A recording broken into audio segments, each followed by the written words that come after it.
I actually tell them, I say, one of three things will happen, Bill, and any of them is all right. The first, you may have the opportunity to, list your home with us, and we're excited about that. If it works out, you may decide not to for whatever reason. That's all right. And the last one is we may decide not to work with you, and that's okay too. And I find people keep telling me that's very different in real estate. You're listening to the Real Estate Sessions, and I'm your host, Bill Risser. With nearly 25 years in the real estate business, I love to interview industry leaders, up-and-comers, and really anyone with a story to tell. It's the stories that led my guests to a career in the real estate world that drives me into my 9th year and nearly 400 episodes of the podcast. And now, I hope you enjoy the next journey. Hi, everybody. Welcome to episode 396 of the Real Estate Sessions podcast. As always, thank you so much for tuning in. Thank you so much for telling a friend. This week, we're headed to Phoenix, Arizona. We're going to be chatting with Sammy DeStefano. Sammy's with Russ Lyon Sotheby's International Realty. And Sammy's been in the business about 4.5 years, doing some really cool stuff. I think it's just great when I get to talk to a young agent who really works at their craft in the industry. And I can't wait for you to hear his story. So let's get this thing started. Sammy, welcome to the podcast. Yeah, thank you, Bill. Thanks for having me. Yeah, this is going to be a lot of fun. It's funny on the podcast, I have a lot of different types of interviews that I do. There are CEOs of big companies. There's people in the tech space. But some of my favorite interviews to do are people who are relatively new in the industry, but doing some really cool stuff. So that's what we're going to talk about today. That's you. This will be fun. I always start at the beginning, so I'm going to ask you this. I think I saw somewhere you were born in Chicago. What part of Chicagoland? And because it's a huge area, right? You could be north, south, west. Tell me about it. The short time I was in Chicago, my parents met in Chicago, and I was born there in Tremont, as well as Morton Grove. And so those are suburbs of Chicago. Most of my family was there for a long time. Most of my life was here in Arizona, about 25 years here in Arizona. Oh, so it's not fair to get to kind of put you through the ringer on all the Chicago stuff, right? Yeah, well, we've been back and forth a lot. Still have family that lives there, but yeah, I would never choose to live there. A great place to visit for sure. Well, and also, I'm sure you know this, having been, in the Phoenix area for 25 years, you get a ton of visitors coming out already, right? It seems like it's that dividing line where they're not going to Florida, they're going to Arizona if they're in Illinois. Yeah, that's cool. Yeah, a lot of people from Illinois out here. So I'm not going to ask you if you're a Cubs or a White Sox fan, but I am going to say, do you follow the teams? Do you follow the teams in Arizona? I do because of my family, yeah, and we're Cubs fans. Oh, so you got absorbed into that world against your will, but it's okay. Just trying to make my dad happy. Yeah. So you visited Sloan Park a couple times, I'm just guessing, spring training? Just once. Oh, yeah. Okay, cool. Yeah. So as a Cubs fan, give me your favorite sports memory. I think just thinking back, it was just how large the stadium was. As a kid, I think we don't see anything that large our entire life, and it's louder than it probably should be, and everybody is unfiltered and passionate about being there. So as a kid, everything was massive. And going back now, it's kind of disappointing, because things grow in memory. But it was fun. It was just time with my dad. I'm the oldest, and so I think I got a lot of those experiences when my siblings hadn't. I remember we met up with my uncle right before going in, and it was just I got to hang out with the adults, at the adults table, and it was just a special memory. Nothing specific about it, just that they actually wanted me there. So yeah, there's absolutely nothing wrong with that. That's cool.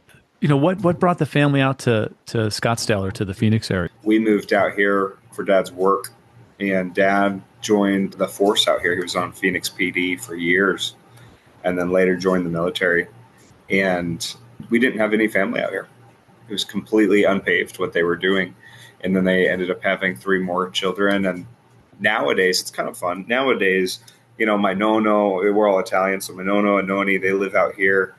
My mother's parents and a lot of their family moved out here, and it seems like both sides of the family are all out here, give or take a few that are still in Chicago, and then also down in Naples, Florida. Naples, yeah, that's about an hour and a half south of me. I'm in St. Pete, so that's great. There you go. Yeah.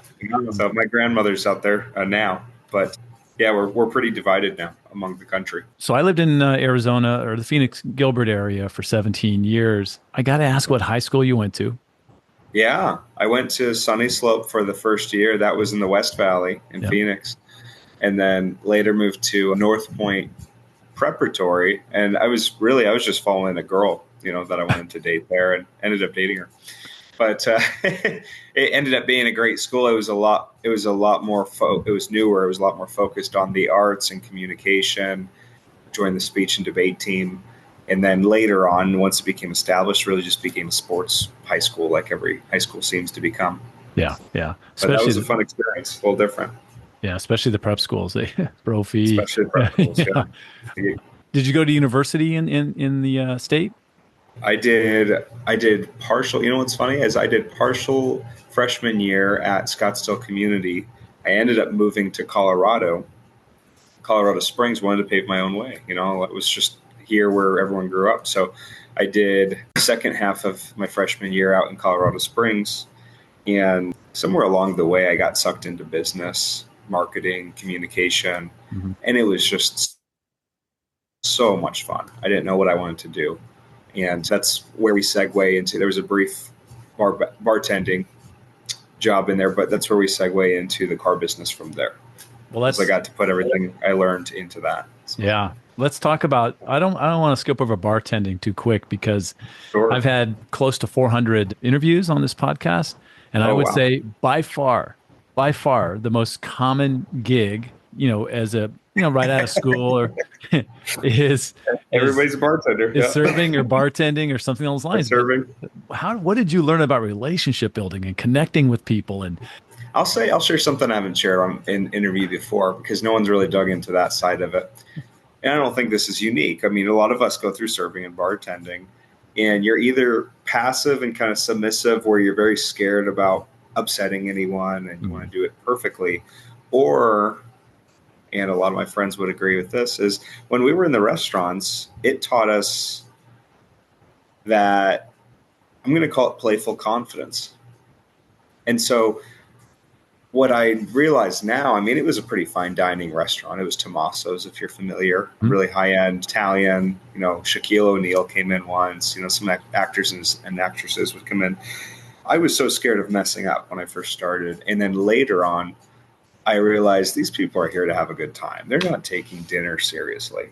And so playful confidence and learning how to approach, the gray area, approach that line of saying something kind of edgy, sure. And it really causes them to respect you because you're showing them that you're genuine and you're kind of unapologetic with how you're being. And they feel like they're actually getting to know the real you instead of you being at work and putting on a facade. I've used that in real estate successfully more than probably any other skill I've ever learned. Yeah. Yeah. The authenticity, right? I mean, yeah. People love to laugh. Yeah. And most of them, if once you kind of get the hang of it, is you can be pretty edgy. It's how you are with your friends when you're by the fire having a beer, clients love you getting to that point with them. So was it the same way when you got into the dealership world? It was the same way, if not more. Yeah. Okay. I started selling BMWs. And I stuck with BMW, held different roles from sales to management to finance within that world. But I was there for 5 or 6 years. Okay. And the clients, the main lesson takeaway that BMW taught me, and I probably wouldn't have learned it if I wasn't there long enough, was I went in, my parents never had much money, right? My dad was a cop. My mom kind of went from business to business. And we never drove a BMW, I'll say that.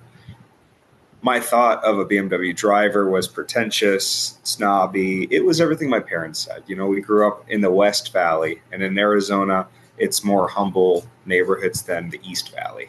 It's not as nice of restaurants. It's not as much entertainment, but it's where you raise a family. And they'll always talk about the East Valley being a little more pretentious or caring about the looks. And BMW taught me that was very far from the truth. These were just people. I mean, we were selling BMWs because financing is available.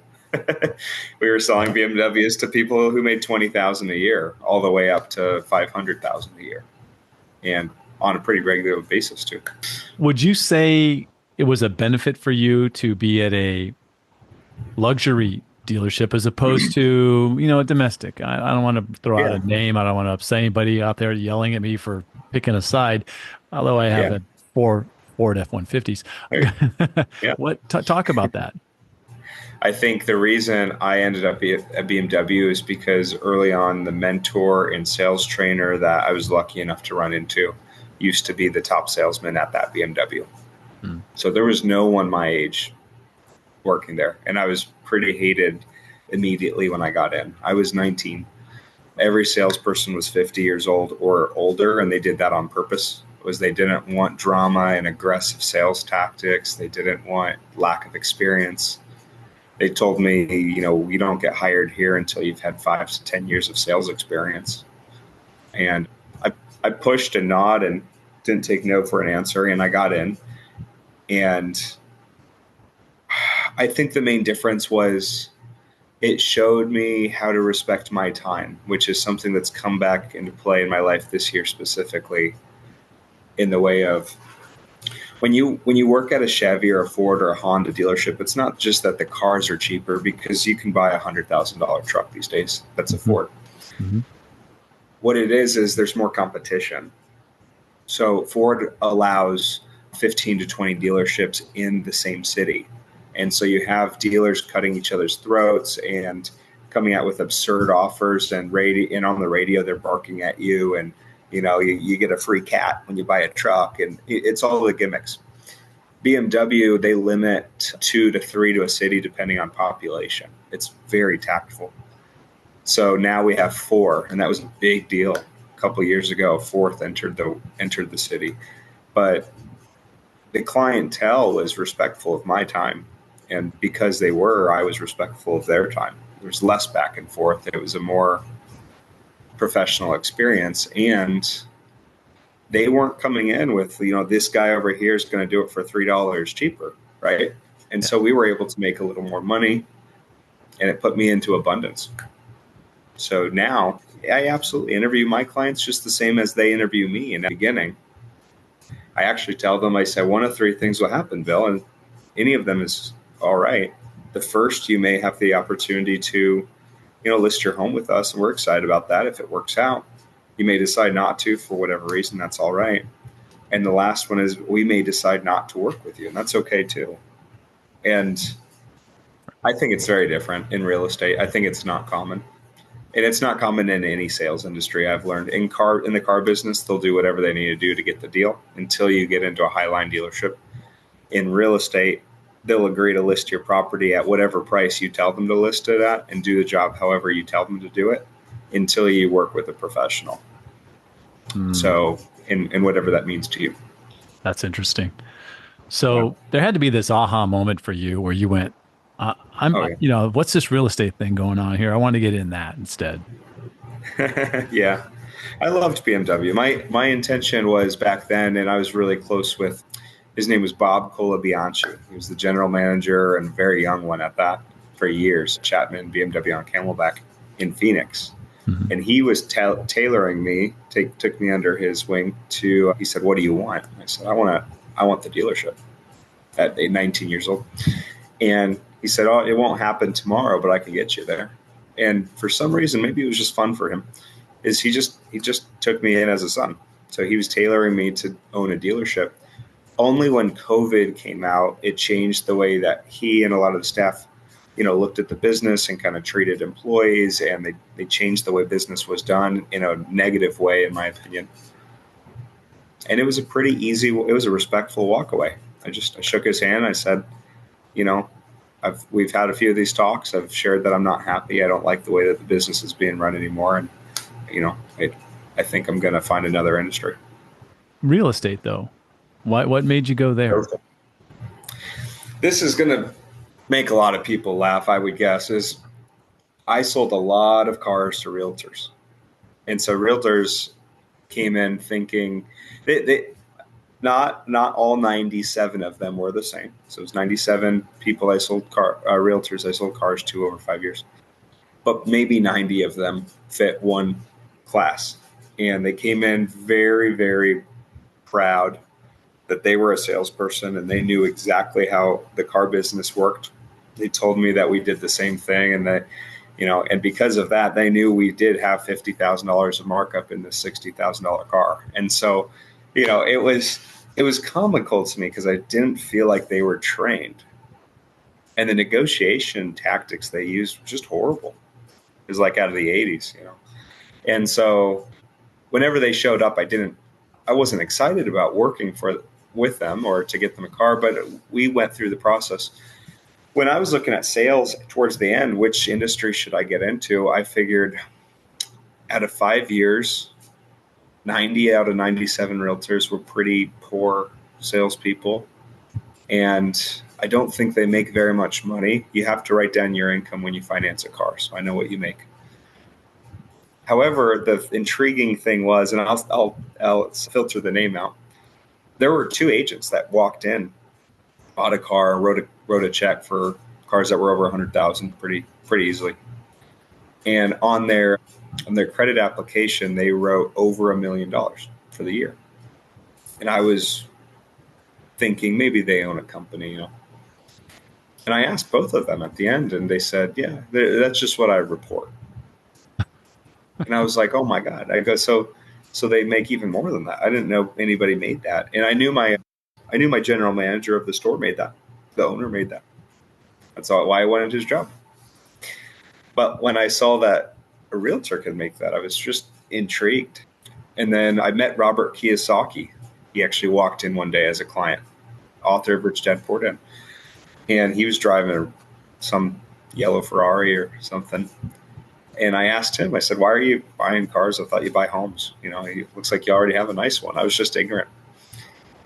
And he said, well, there's never going to be a better industry to be in than real estate, because it allows us to buy whatever we want, whether it's cars or anything else. And when I looked him up, he was in real estate too. He wasn't an agent, but he probably could be. He was the buyer. He just buys everything. He's up to, he said he was $1.2 billion in real estate debt. So that was scary to me, but they all do it a different way. And I guess I won't stay on the topic long. It was impressed. I felt like I am at least qualified to do what these 90 agents did. And maybe with a little luck, I might become the 2 that I met. Nice. I know you're now with Russ Lyon Sotheby's International, right? Yeah. Know that. They still have an office down on Lincoln. Love that brand. They have 12 offices now. Okay, yeah. So it's too big, yeah. Yeah. On Camelback and Scottsdale Road in Scottsdale is where you're office. at. Gotcha. Yeah. And then, but did you start right with them right away? A lot of times there's always kind of an entry. Okay. So real quick hit on that. Sure. Yeah. I started at a really cheap brokerage that just churned out a lot of business and leads, and low splits, which just means you do most of the work. You don't get paid much, but they're factoring in the experience they're giving you is the pay. So I thought that was a fair deal. I went to North & Co. So Brian North owns North & Co. in Arcadia. Fantastic brand if you don't know it. I would say they're probably 250 agents. They were really good. I felt like they didn't have as much manpower or as deep of pockets as Sotheby's. It's just an Arizona brand, and Sotheby's is a global brand. They have art auctions. They auction off yachts and land and islands. Yeah. I found out they sell real estate too, so I started working for them. Nice. Yeah. Well, you have to have a place to put that art, and that's the whole point, right? You got to have a nice home. That's true. Yeah. First year in the business, you were with that training. We'll call it training brokerage. Yeah. What was the biggest surprise for you as you were? It was easy to get the license. It doesn't take much. Yeah. You just pass that test. But how'd that first year go? What was that aha moment? And again, like, did I do the right thing, or this is going to be great? It was difficult. It was really difficult. Yeah. My first year, I ended up doing, I think, closing and selling about between 25 and 30 homes myself. And most of those were from cold calling. So that brokerage taught me how to cold call. And I think the most surprising thing to me was, like, the real estate business, you need to find your own leads or buy them. So 3 ways to find business in real estate. And this is a big question people ask me. Yeah. You either buy it, and you can go pay for, Zillow, Redfin, Realtor. They all have these little things you type your name and number into. They'll sell that information to an agent. You can go get it, which is cold calling, door knocking, making friends, staying in touch, or you can wait for it. And a lot of the staying in touch and friends fall into the waiting for it category for me. But it's more of a passive approach to the business. You're sitting at open houses, or sitting on floor time at your brand, and for someone to come to you. So the dealership, they bought it. They run ads, they run commercials, they generate leads, and they give it to salespeople. They train the salespeople so that we know how to be polite and respectful enough to take that person and actually want to work with us once they contact us. And the hardest part was finding the business. So that was the same in both industries, actually. You went into the coaching world early in your career, which I compliment you on that. Yeah. So Mike Ferry, let's talk about Let's talk about Mike. Yeah. Love talking about Mike. Still one of the best coaches I've ever had. I'm not with him anymore, and I've had two since him. The way that I found Mike was the agent that was mentoring me in my first year actually used to coach with Mike. And when he shared with me how much the coaching was, this was near the time we were about to part ways because I was learning. I was getting my feet underneath me. I had never had a car payment that big, and it was close to paying for rent my whole life. And it was on a monthly basis, I think for 4 different 30-minute calls per month. That was it. So I signed up. I was terrified. It was $1,000 a month back then. And it's now $2,000 a month for coaching. And I still pay it. I've always been in coaching. And it just seems to net well, because what coaching is you buying the time of a person that's been in real estate for a long time and is currently producing a very large amount of business. So my coach right now sells over 150 homes per year himself, and teaches me how to do the same. You know, you said you had 25 to 30 homes that first year. I don't, that's unusual as well, right? I've been told. Yeah, national statistic right now, because things change every year in real estate. I think National Association of Realtors says that 98% of agents in the United States are selling between 4 and 6 homes per year. Yeah. That's. I just blame that on a reactive approach instead of a proactive. I think they're probably amazing agents if they were more proactive. But that's just been my experience. Let's talk about how you continue to grow your business then. So you talked about the different types of leads that are out there. Are you big on the referral-based kind of activities, staying connected to your customers? Let's talk about that. I am now because of coaching. My first year, I wanted fast, instant business, and I didn't have much of a track record back then. And so I felt I probably couldn't get referred often. Nowadays, for the last 3 years, I've been interviewing for the job of helping clients that previously fired their agent because they never got the home sold or they didn't do what they promised. People who didn't renew the agreement with their agent, which just means they didn't sell it in the time they thought they were going to sell it, say 6 months or 12 months. Or people that had a bad past agent and sworn off agents as a total. So they're trying to sell their property themselves. And it does happen from time to time. So interviewing and helping those types of clients for 3 years, now I get a lot of them sending me business in the form of just sharing their story with their friends or family members. Because, once they met me, they felt comfortable and confident I can get the job done. They put me to the test, and then I did it in the promised amount of time. I feel like that's a pretty powerful way to get business. And they seem like they're advocates. Like they seem like they're actively looking for people to send me business, which is so fun. I really appreciate it. But that's become a big part of my business, maybe 25% of my business this year. You have an interesting niche. I'll go with niche. It's what I grew up on. Yeah, you help people that have to deal with a property in probate. And for somebody, like, you had to have some customers when you first meet them, they kind of go, well, how old are you? Because that had to be a thing, because most agents are closer I never to 50. had it. Never. I never had it. Really? Mike taught me this. He said, the way that you speak, he goes, if we fix the way that you speak so that you actually speak professionally, you're never going to have anyone question your ability. Nice. Which I Nice. love. Yeah, So that's I've great. actually never had the age, we call them objections, reasons, Yeah. concerns you have before hiring me. And I've never had the age concern. You know, it's funny. I've had a lot of people say you haven't sold in my area or in my price point before. But at the end of the day, I am selling in your price point. I'm just, the people I've helped and the friends that they sent me that have needed help just haven't happened to be in your neighborhood yet, Hmm.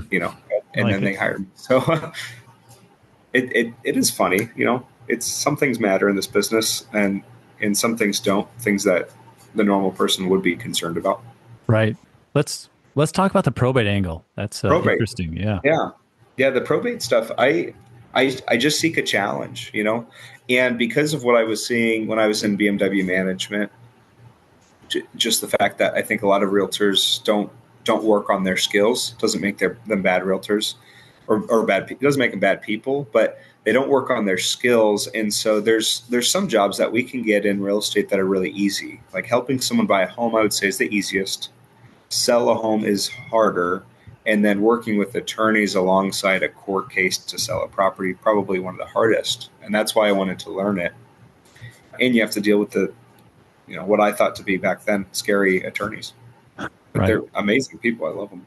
So yeah, if you have someone in your family that had owned a property but never did the paperwork to set up a trust or a will, which is basically just a contract that says who the property goes to when they pass away, if that never got completed, unfortunately that property will go to the state and your family doesn't get to own it.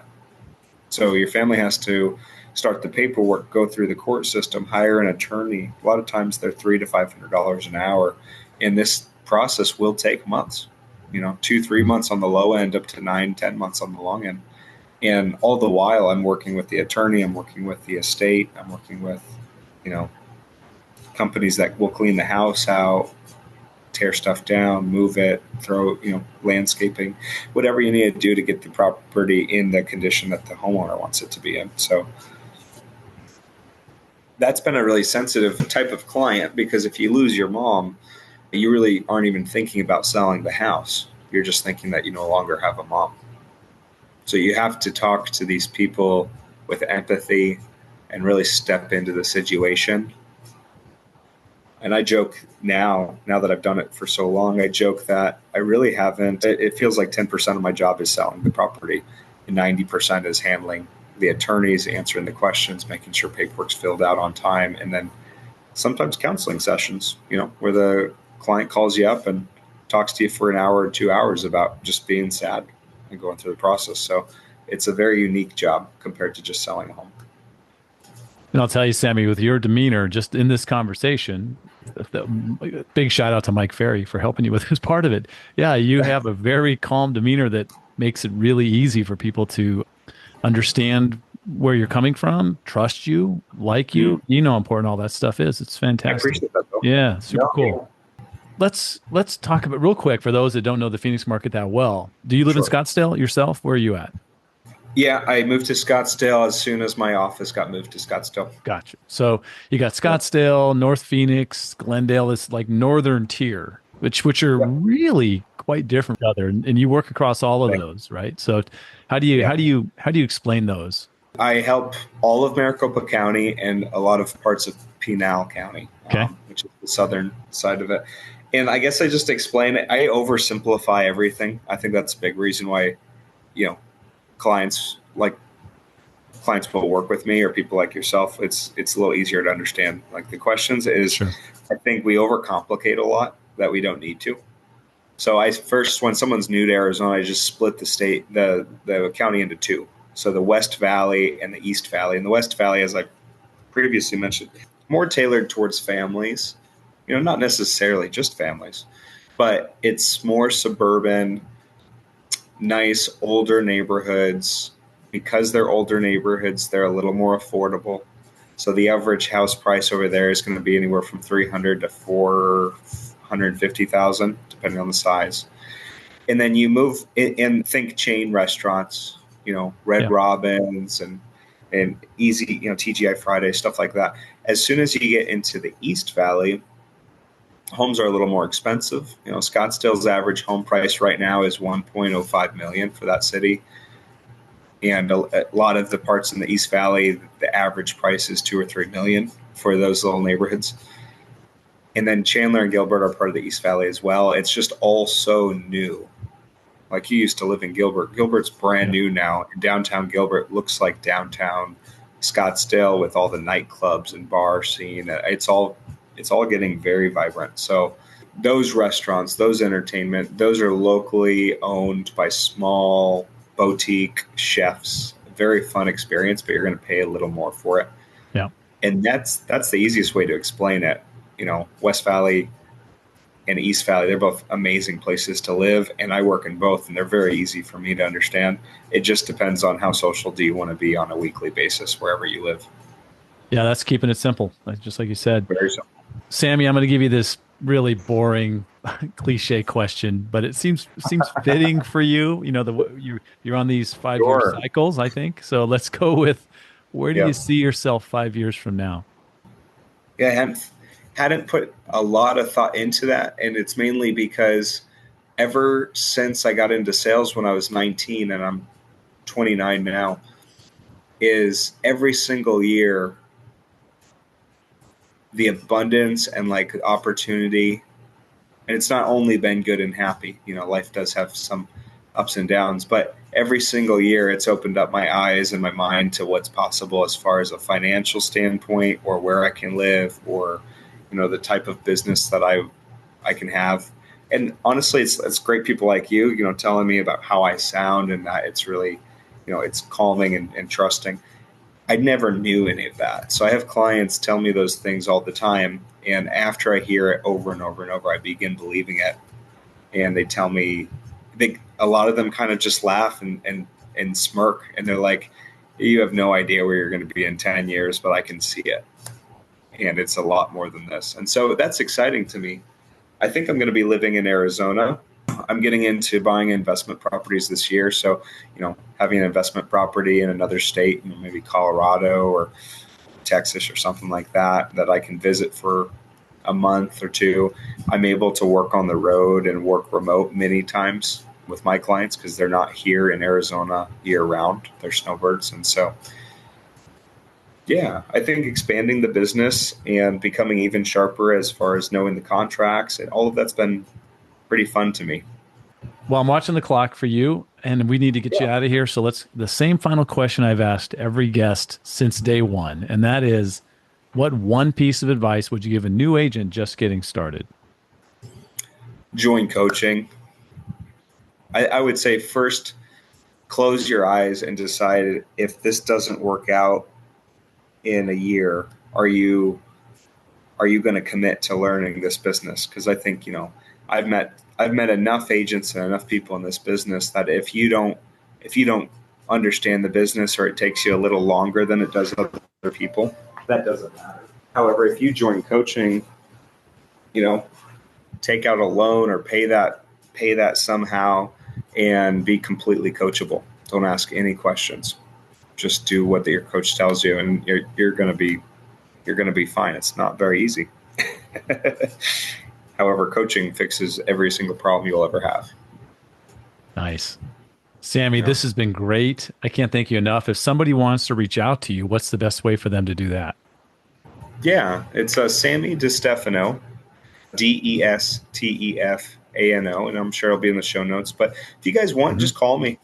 Phone number is 919-454-6482. And you'll find me online, just because that's how my clients and other attorneys and other brokerages will find me, is just type in my name. But awesome. I would be more than happy to help anybody coming to or leaving Arizona, or at least interview for the job of doing so.